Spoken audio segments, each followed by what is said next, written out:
네.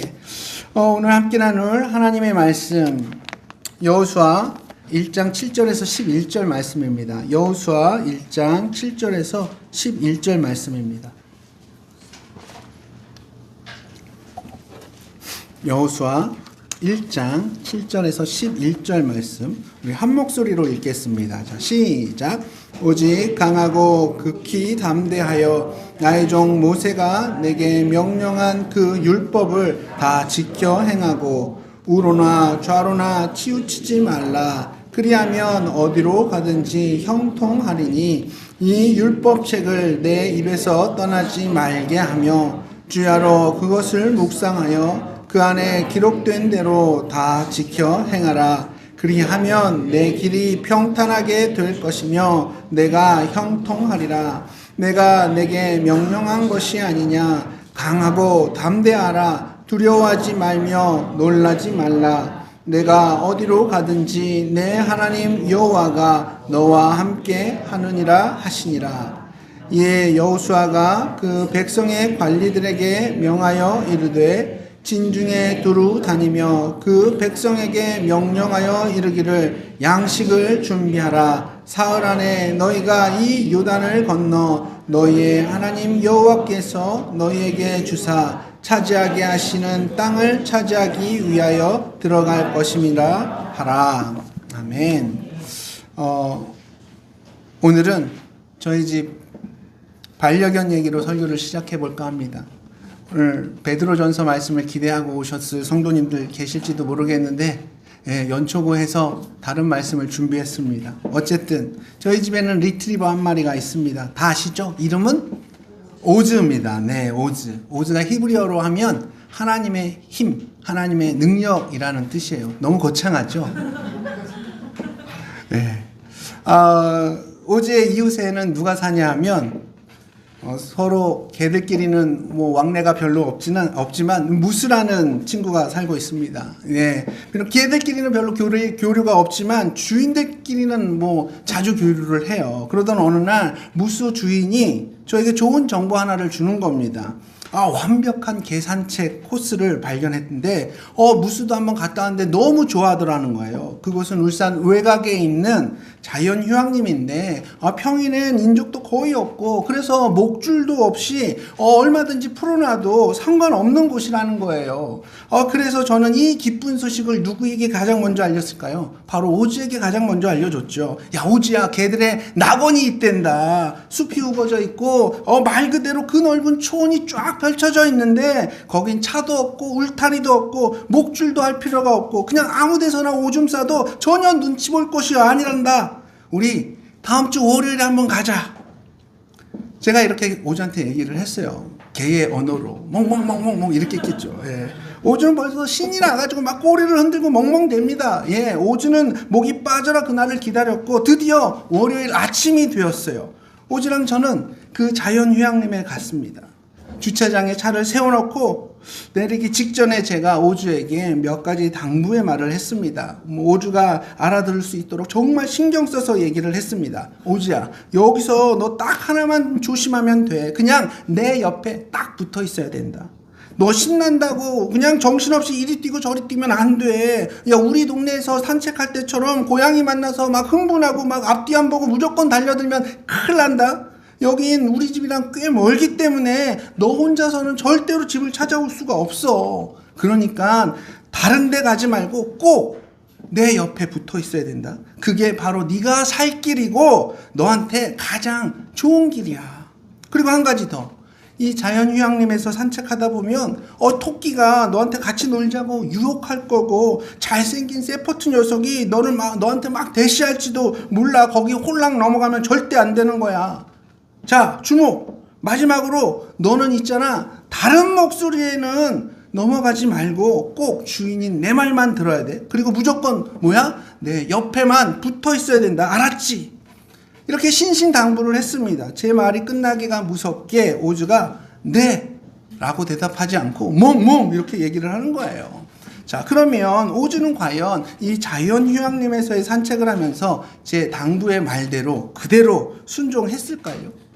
아니 웬걸요? 이 녀석을 그냥 제가 차에서 내려주자마자 그냥 목줄도 하지 않은 채 그냥 막 숲을 향해 달려가는 거예요. 제가 다급한 목소리로 야 오즈! 오즈! 이렇게 부르니까 오즈가 순간 멈춰서 저를 한번 쓱 보는 겁니다. 분명히 오즈는 그때 갈등하고 있었어요. 한쪽에서는 야생의 목소리가 오즈를 유혹하는 거죠. 오즈야 어서 와 같이 놀자. 또 다른 한쪽에서는 지혜로운 주인의 목소리가 들립니다. 오즈 come touch. 오즈는 제 쪽을 살짝 봤다가 다시 숲을 쳐다봐요. 그리고 한 번 더 제 쪽을 다시 보더니 다시 숲을 쳐다봅니다. 그 다음에 어떻게 했을까요? 그냥 눈 깜짝할 사이에 숲속으로 사라져버린 겁니다. 저는 곧바로 오즈를 향해 쫓아갔지만 당연히 오즈가 저보다 훨씬 빠르죠. 그렇게 저는 이 자연휴양림 구석구석을 그냥 한두 시간 정도 헤매다가 간신히 오즈를 찾을 수가 있었는데 오즈는 과연 어디 있었을까요? 자연휴양림 중앙에 있는 큰 나무 아래에 완전히 탈진한 채로 혀를 그냥 길게 늘어뜨린 채로 그냥 누워 있었습니다. 그리고 그 억울하게 생긴 얼굴로 회개하고 있었던 것 같아요. 그리고 제가 볼 땐 분명히 그랬습니다. 그리고 오즈는 이렇게 말합니다. 주인님, 제가 너무 어리석었습니다. 주인님 옆에 딱 붙어 있어야 되는데 제가 그냥 그 얘기를 너무 귀담아 듣지 않았던 것 같아요. 제 얘기를 제발 이 수요 예배 때 예화로 한번 사용해 주세요. 이렇게 말하는 것 같았습니다. 오즈는 약속의 땅, 너무너무 좋은 이 자연휴양림에 들어갔지만 주인의 말대로 주인과 함께 천천히 자연휴양림 구석구석을 돌아보는 것이 아니라 그저 자기 눈앞에 보이는 것들만 쫓아다니다 보니까 주인의 명령을 아예 듣지도 않았고 그렇게 무리하게 자신의 체력을 다 써버린 탓에 금세 탈진을 해버린 겁니다. 그래서 지금 너무 힘든 거예요. 자, 지금까지의 이야기는 저희 집 반려견을 소재로 해서 제가 지어낸 이야기입니다. 적과 꿀이 흐르는 이 약속의 땅은 바로 자연휴양림이었고 오즈는 그 약속의 땅에 처음 입성한 이스라엘 백성인 거예요. 그렇다면 지혜로운 오즈의 주인 과연 누굴까요? 바로 하나님이시죠. 마찬가지로 하나님께서는 이 약속의 땅 가나안에 처음 입성한 이스라엘 백성들이 주인 되신 하나님의 명령을 잊어버릴까 봐 염려하셨습니다. 가나안은 새롭고 정말 색다르고 정말 매혹적인 목소리로 가득한 땅이었거든요. 그래서 이 약속의 땅에 들어가기 전에 하나님께서는 이런 명령을 하신 겁니다. 오늘 보면 7절에서 8절 말씀 함께 읽겠습니다. 자, 시작. 오직 강하고 담대하여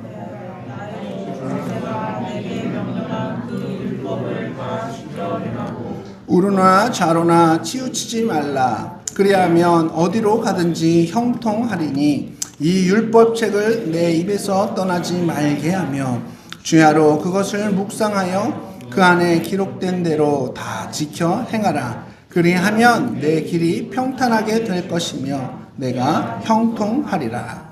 아멘.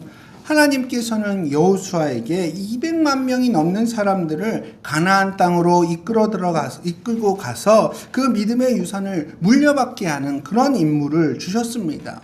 그리고 그 임무에 필요한 모든 것을 또 함께 다 공급해 주셨죠. 그리고 나서 하나님은 여호수아에게 어떤 명령을 내리십니까? 바로 하나님의 말씀을 묵상하고 그 말씀대로 행하라. 쉽게 말해서 성경 말씀을 읽고 그 말씀대로 살아가라는 겁니다. 이렇게 명령하고 계신 거예요. 여러분과 저처럼 여호수아에게도 성경이 있었거든요. 물론 여호수아는 모세 오경만 가지고 있었습니다. 아직 그 모세 오경까지만 이렇게 기록이 됐던 시기였습니다. 창세기, 출애굽기, 레위기, 민수기, 신명기를 가지고 있었는데 하나님께서는 여호수아가 하나님의 말씀을 갖고 있는 것뿐만 아니라 하나님의 말씀이 여호수아를 강력히 붙잡기를 원하셨어요. 그래서 이 율법책을 내 입에서 떠나지 말게 하라고 이런 명령을 하고 계시는 겁니다. 이것이 온 우주의 통치권자이신 하나님께서 이스라엘의 통수권자인 여호수아에게 내린 명령이었습니다. 여호수아가 아무리 이스라엘 최고의 지도자라고 해도 어쩔 수 없이 하나님의 통치 아래에 있는 겁니다. 하나님은 여호수아에게 네가 대장이니까 네 마음대로 법을 만들고 그리고 네가 마음대로 해도 된다라고 말씀하시지 않고 성경에 기록된 대로 지켜 행하라고 말씀하고 계세요. 하나님은 여호수아에게 어떤 신비한 영적인 체험이나 다른 사람들이 볼 수 없는 그런 계시 혹은 표적이나 이적 같은 것을 추구하라고 명령하시지 않으십니다. 오직 말씀, 오직 하나님의 말씀을 주야로 묵상하면서 그 가운데 기록한 대로 지켜 행하라고 하셨어요. 하나님이 3000년 전 여호수아에게 주신 명령은 곧 우리에게도 주신 명령이기도 합니다.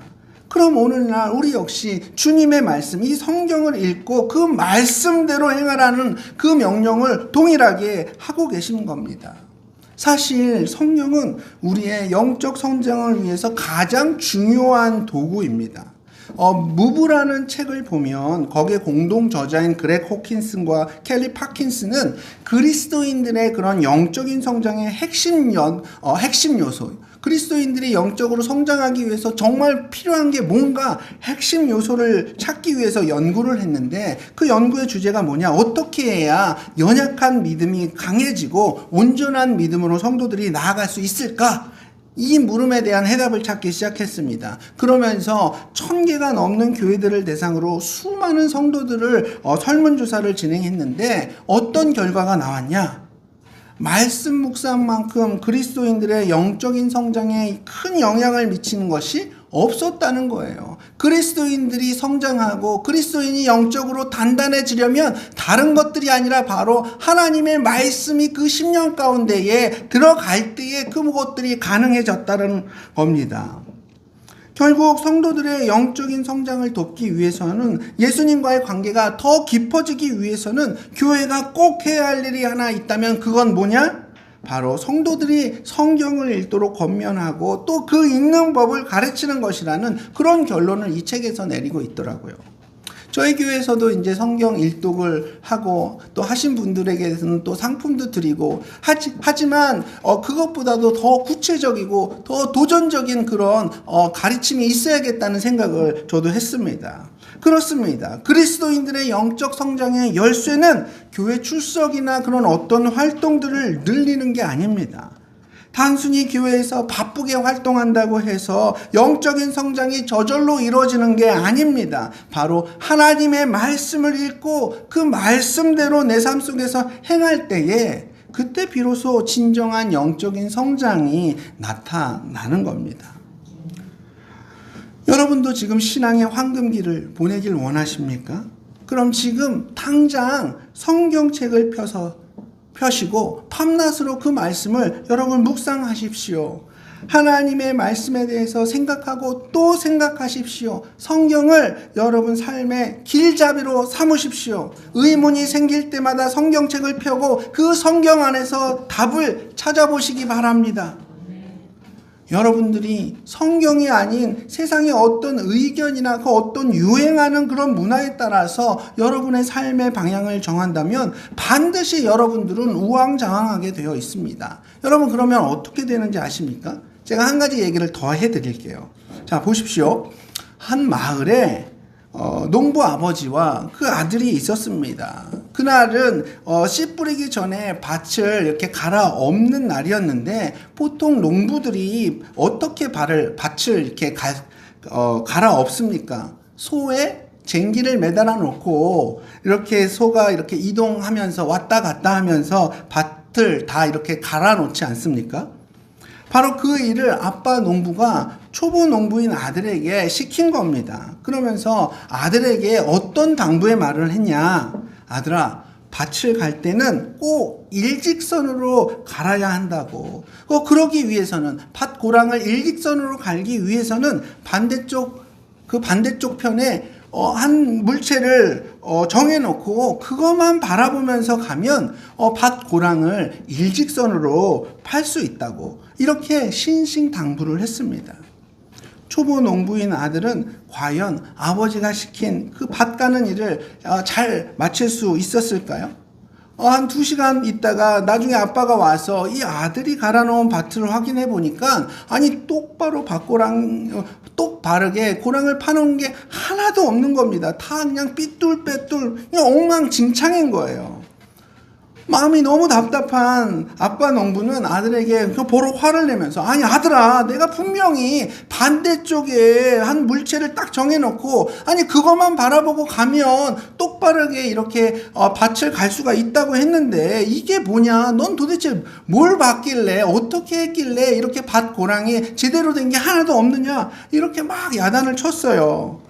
근데 그때 아들이 너무 억울하다는 듯이 이렇게 말하는 겁니다. 아버지, 저는 정말 아버지가 시킨 대로 했습니다. 반대쪽에 물체를 정해놓고 딱 그것만 보고 갔어요. 근데요, 아니, 토끼가 워낙 쉴 새 없이 깡총깡총 돌아다니니까 제가 어쩔 수가 없었습니다. 아니, 아빠의 말대로 아들은 정말로 반대쪽에 있는 한 물체를 정해놓고 시선을 고정해 놨었는데 하필이면 그게 움직이는 토끼였던 거예요. 그러니까 그 토끼가 계속 움직이고 그 움직이는 토끼를 따라서 시선이 자꾸 우왕좌왕 되니까 그 고랑은 삐뚤빼뚤하게 될 수밖에 없었던 거죠. 자, 그러면 여기서 누가 잘못한 겁니까? 움직인 토끼가 죽일 놈입니까? 아니면 움직이는 토끼를 목표로 삼은 아들이 잘못한 겁니까? 여러분, 우리가 좋은 인생, 반듯한 인생을 살아가기 위해서는 움직이지 않는 그 어떤 표적을 정해놓고 그것을 바라보고 가는 것이 너무너무 중요합니다. 변함없는 하나님의 말씀에 여러분의 시선을 고정하시기 바랍니다. 하나님의 말씀을 인생의 가장 중요한 기준점으로 삼으셔야 합니다. 자, 그렇게 우리가 하나님의 말씀을 기준 삼고 그렇게 살기로 결단을 합니다. 자, 그러면 어떤 일이 동반이 되느냐? 이런 결단을 하면 당연히 세상 문화와 우리의 삶이 충돌하게 되어 있습니다. 세상 사람들은 유행이나 그 어떤 문화의 흐름대로 그때그때 자기의 감정대로 살아가거든요. 그래서 언제나 변함없으시는 하나님의 말씀과 세상은 늘 충돌할 수밖에 없습니다. 사실 이런 충돌은 어제 오늘의 이야기가 아닙니다. 심지어 2000년 전에 사도 바울이 사역할 때에도 성경과 세상의 그런 문화 충돌은 여전히 있었습니다. 그래서 사도 바울은 젊은 사역자 디모데에게 쓴 그 편지를 보면 그 충돌 속에서 해결책은 오직 한 가지라고 권면하고 있습니다. 그 해결책 한 가지가 뭘까요? 바로 성경으로 돌아가라. 그 성경으로 돌아가라는 말을 조언으로 하고 있습니다. 세상과의 문화 충돌에 대한 해법은 예전이나 지금이나 오직 성경이 해답인 줄로 믿습니다. 바울이 이 편지에서 모든 성경은 하나님의 감동으로 되었다고 이렇게 말하고 있거든요. 그럼 정말 성경은 하나님의 감동으로 된 것이 맞는 걸까요? 이 성경이 세상과의 충돌 속에서 해결책이 되어질 수 있을까요? 물론입니다. 여기에는 몇 가지의 어떤 근거들이 있는데요. 우선 한 3가지 정도로 제가 정리해 드리도록 하겠습니다. 우선 성경은 놀라울 정도로 일관된 내용으로 기록이 되어 있습니다. 제가 초등학교 때 저희 때는 어떤 과제들이 있었냐면 한 5-6명씩 한 모둠으로 이렇게 조별로 이렇게 모아 놓습니다. 그리고 모둠 일기라는 걸 자주 썼습니다. 그게 뭐냐면 한 모둠에 한 5-6명의 친구들이 각자 하루에 한 번씩 그 일기에 자기의 있었던 일들을 기록하는 겁니다. 돌아가면서 하루에 하나씩 자기의 에피소드들을 적는 거죠. 어떤 친구는 심부름했던 이야기를 쓰기도 하고 어떤 친구는 학원 갔던 이야기를 쓰기도 하고 그렇게 6명의 아이들이 한 권의 일기를 돌아가면서 한 달 동안 쓰는 거예요. 그런데 그 내용을 보면 한 달 동안 그 짧은 기간을 써도 서로가 일치되는 내용들이 없는 겁니다. 각자의 이야기를 쓰고 있기 때문에 한 주제로 통일될 수가 없는 거예요. 반면에 성경은 어떻습니까? 무려 1600년이라는 그 긴 기간 동안 40명의 저자가 쓴 책이 바로 성경입니다. 그 저자들의 직업도 보면 군인도 있었고 농부도 있었고 어부도 있었고 심지어는 왕도 있었습니다. 서로가 서로를 모르는 경우가 더 많았습니다. 그 저자들이 썼던 내용들을 근데 보면 아니 한 달 동안 6명의 아이들이 썼던 그 모든 일기도 통일성이라고는 찾아볼 수가 없는데 한 가지 주제를 발견할 수가 없는데 1600년 동안 40여 명의 사람들이 쓴 이 성경을 보면 한결같은 이야기를 하고 있습니다. 바로 예수님에 대해서 얘기하고 있어요. 구약에서는 앞으로 오실 예수님에 대해서 이야기하고 있고 또 신약에서는 이 땅 가운데 오신 예수님 또 재림하실 예수님에 대해서 기록하고 있습니다. 이렇게 내용들이 다 이런 통일성을 이루고 일관될 수 있다는 건 뭘 의미하죠? 바로 이 성경의 배후에는 한 명의 저자가 있지 않고서는 도저히 있을 수가 없다는 거죠. 그런 통일성을 갖춘 일관된 이야기가 나올 수가 없다는 겁니다. 절대 불가능한 일인 거죠. 그 저자는 당연히 우리 하나님이신 겁니다. 그래서 모든 성경은 하나님의 감동하심으로 되었다는 거예요. 그리고 성경은 역사상 가장 많이 인쇄되었고 또 번역된 책입니다. 최소한 120개 언어로 성경이 번역이 되었고요. 성경만큼 많이 인쇄된 베스트셀러가 역사상 전무후무합니다. 역사 속에서 수많은 왕들이 수많은 정부가 이 성경책을 다 불태우고 금서로 지정했었지만 하나님의 말씀은 이 성경은 여전히 살아 숨쉬고 있고 여전히 사람들의 마음 가운데에 변화의 바람을 불러일으키고 있습니다. 마지막으로 성경 안에 기록된 그 예언들이 너무나도 정확하게 다 이루어졌습니다. 그리고 이루어질 것입니다. 구약 성경에는 예수님의 삶에 관한 300개 이상의 예언들이 포함이 되어 있는데 이 모든 것들이 신약 성경에 완벽하게 이루어졌습니다. 구약 성경은 신약 성경이 기록되기 최소 400년 전에 이렇게 기록된 책이었는데 그 예언들이 하나도 빠짐없이 다 이루어진 거예요. 만약에 우리가 조선 후기에 기록된 것으로 보이는 한 고서를 우리가 발견을 했는데 그 책의 내용을 차근차근 보니까 아니 일제 식민지에 대한 얘기도 나오고 6.25 사변에 대한 내용도 기록이 돼 있고 심지어는 2002 한일 월드컵에 대한 내용들도 정확하게 예언이 되어 있다면 당연히 우리는 어떻습니까? 그 책의 나머지 내용들도 다 믿어야 하지 않을까요? 그럼 이 성경이 정말로 어디서든 누구에게나 언제든지 통할 수 있는 진리의 말씀일까요? 진짜 진리를 담고 있는 책일까요? 세상은 하루가 다르게 변화하고 있는데 2000년 전 아니 5000년 전이나 지금이나 어떻게 변하지 않는 이 성경이 변하고 있는 이 문화 속에서도 여전히 진리로서 통할 수가 있는 걸까요? 이 성경이 우리 삶 가운데에 변하지 않는 그 진리로 통하기 위해서는 방법이 딱 하나밖에 없습니다. 바로 그 성경을 저장해야 합니다. 어디에요? 우리 마음 가운데. 우리 마음 가운데 하나님의 말씀을 저장할 때에 5000년 전이든 아니 1000년 후거든 그 성경 말씀은 우리 삶을 변화시킬 수 있는 유일한 진리의 말씀이 될 줄 믿습니다. 제가 이 설교문을 이렇게 작성할 때 컴퓨터로 이렇게 한글 작업을 합니다. 보통 10시간에서 한 15시간 정도 이렇게 설교 준비를 하는데 한 편의 설교가 한 10,000자 정도가 되거든요. 예,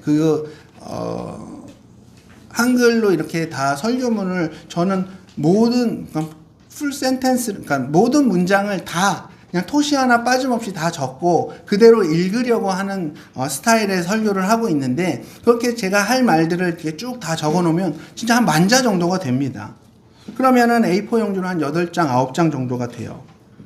그런데 그렇게 한글 작업을 하면서 거의 한 8,000-9,000 정도 자를 쓰고 이제 마지막 마무리만 하면 되는데 그 작업해 놓은 설교문을 제가 그냥 닫아버린 거예요. 창을 닫아버린 겁니다. 그러면 어떻게 되냐? 제가 그동안 작업해놨던 8천자, 9천자 정도의 그 내용들이 다 날아가 버리는 겁니다. 2, 3일 동안 준비했던 설교 원고가 그냥 없어져 버린 거예요. 그럼 여러분, 이런 일을 방지하기 위해서는 제가 어떻게 해야 될까요? 작업 중간중간에 계속 저장 버튼을 눌러줘야 하는 겁니다. 저장만 되어 있다면 언제든지 다시 그 내용들을 불러올 수 있으니까 큰 문제가 되지 않을 겁니다. 그렇게 저장을 하지 않고 그냥 갑작스럽게 전기가 나간다거나 아니면 제가 창을 닫아버린 이런 실수로 해서 설교를 좀 몇 번 그냥 다 날려버린 적이 있습니다. 그래서 꼭 필요한 게 뭐예요? 저장하는 거예요. 여러분은 성경을 읽으실 때마다 이 저장 버튼을 항상 클릭하고 계십니까?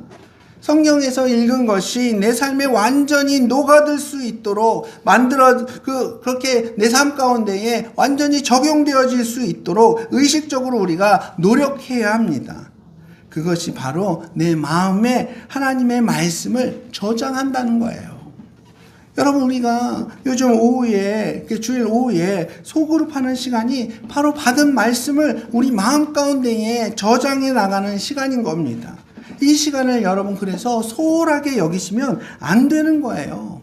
오전에 받은 말씀을 내 삶에 실제적이고 개인적이고 그렇게 실천 가능한 일들로 이렇게 적용하고 또 그 말씀대로 내가 잘 살았는지를 소그룹 지체들과 함께 나눌 때에 비로소 그 말씀이 내 삶 가운데 살아 역사하게 되고 그 말씀이 능력의 말씀으로 내 삶 가운데에 이게 나타나게 되는 겁니다.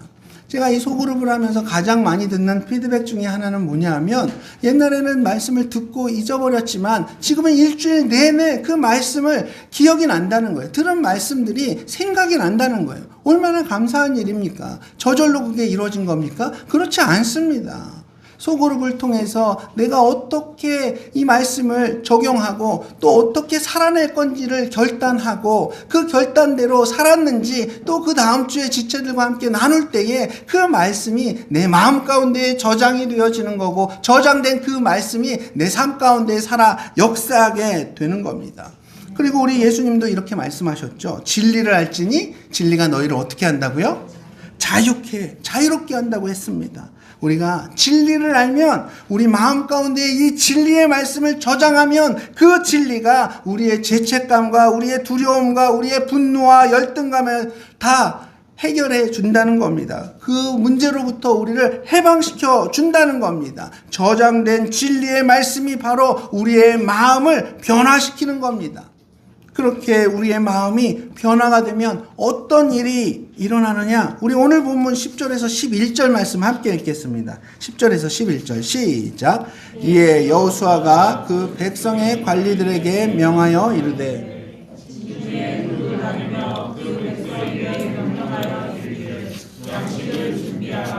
사흘 안에 너희가 이 요단을 건너 너희의 하나님 여호와께서 너희에게 주사 차지하게 하신 땅을 차지하기 위하여 들어갈 것임이니라 하라. 아멘. 여호수아는 요단강을 건너 가나안 땅으로 들어가라는 하나님 명령 앞에 즉각적인 순종을 하고 있죠. 일만의 망설임도 어떤 조건을 달지도 않습니다.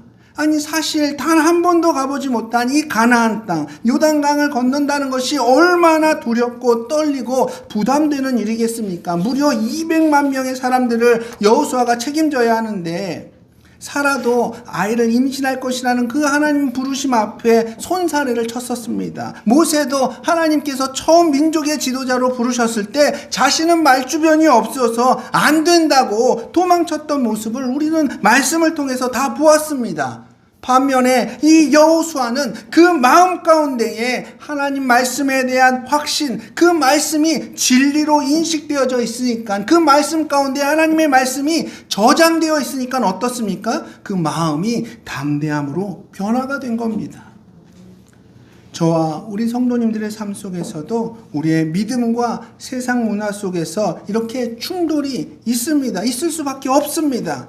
하나님께서는 주일을 온전히 우리 주님께 드리라고 하는데 우리의 친구들은 주일마다 놀러 다니자고 말합니다. 하나님은 이 세상에서 돈이 전부가 아니라고 말씀하고 계시는데 세상은 돈과 권력이 전부라고 말하고 있습니다. 하나님은 이 온 우주의 주인이 그 중심이 하나님이시라고 말씀하시는데 세상의 중심은 네 자신이라고, 그러니까 네 마음대로 살으라고 이렇게 말하고 있습니다. 여러분, 이럴 때마다, 이런 충돌이 있을 때마다 여러분은 어떻게 하시겠습니까? 제발 성경으로 돌아오십시오. 성경을 들고 있을 뿐만 아니라 여러분 마음 가운데 새기시고 그 말씀대로, 저장된 말씀대로 순종하며 살아가시기를 주님의 이름으로 축복합니다.